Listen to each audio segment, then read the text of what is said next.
Bharatiya Janata party के लिए 5वें चरण का लोकसभा चुनाव काफी चुनौतीपूर्ण रहेगा। 20 मई को होने वाले चुनाव में बीजेपी की चुनौती सिर्फ जीत को बरकरार रखने की नहीं, बल्कि जीत के अंतर को बढ़ाने की भी है। 5वें चरण में इंडिया अलायंस की चुनौती एनडीए गठबंधन से जीत छीनने की है। ऐसा इसलिए कि इस चरण के 5 सीटों में 3 पर भाजपा और 1 पर लोजपा और जेडीयू के खाते में गई थी। ये चरण बीजेपी के लिए इसलिए भी महत्वपूर्ण है कि इनके 2 सांसद जीत की हैट्रिक लगाने से एक कदम दूर है।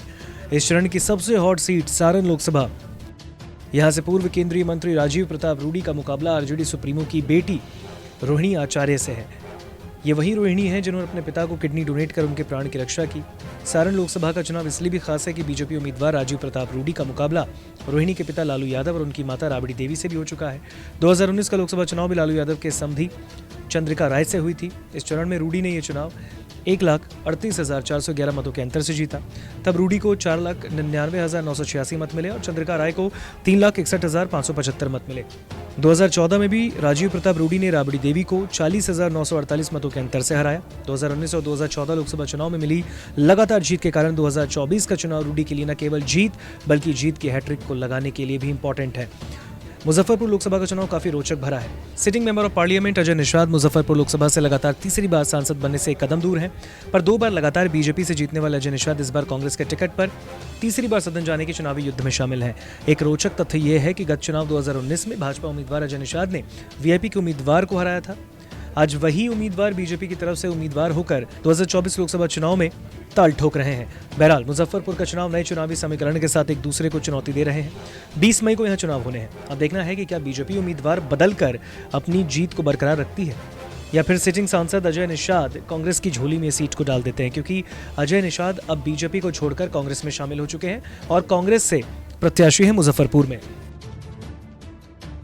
मधुबनी बीजेपी का गढ़ रहा है। यहाँ के सिटिंग सांसद अशोक यादव हैं। अशोक यादव भाजपा के नामचीन नेता हुकुम देव नारायण यादव के बेटे हैं। इनके खिलाफ आरजेडी ने मोहम्मद अली अशरफ फातमी को उतारा। अली अशरफ फातमी पहले दरभंगा लोकसभा से चुनाव लड़ते थे, तब इनका मुकाबला बीजेपी के कीर्ति आजाद से हुआ करता था। गत चुनाव में अशोक यादव ने वीआईपी उम्मीदवार को 4,54,940 मतों से हराया और इस बार आरजेडी ने कई बार चुनाव जीतने वाले अली अशरफ फातमी को चुनावी दंगल में उतारकर इसे रोचक बना दिया है।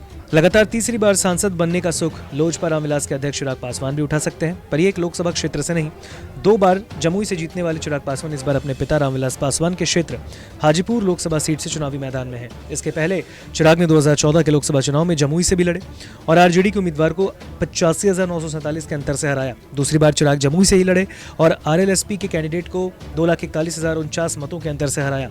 इस बार चिराग हाजीपुर से लोकसभा का चुनाव लड़ रहे हैं। नमस्कार, मैं हूं मानक गुप्ता। अगर आपको हमारा ये वीडियो पसंद आया हो तो इसे लाइक और शेयर जरूर करें और हाँ, हमें सब्सक्राइब और फॉलो करना ना भूलें ताकि आप देश और दुनिया की कोई खबर मिस ना करें। तो जुड़े रहिए हमारे साथ और देखते रहिए न्यूज़ 24।